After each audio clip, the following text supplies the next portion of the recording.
बिस्मिल्लाहिर्रहमानिर्रहीम। अस्सलामु अलैकुम वरहमतुल्लाहि वबरकातुहू। आबिद राजा चैनल की तरफ से आज मैं अपने दोस्तों को रसूलुल्लाह सल्लल्लाहु अलैहि वसल्लम का एक फरमान सुनाऊंगा।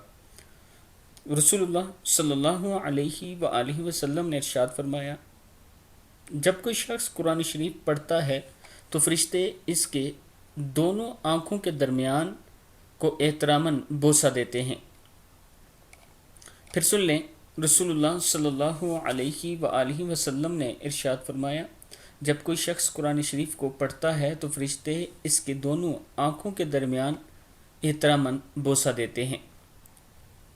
मैं अपने दोस्तों से गुजारिश करूँगा कि हमें डेली कुरान पाक की तिलावत करनी चाहिए और कोशिश करना चाहिए कि अपने बच्चों को अच्छे और बेहतर कारी से तजवीद के साथ कुरान पाक पढ़ाएँ।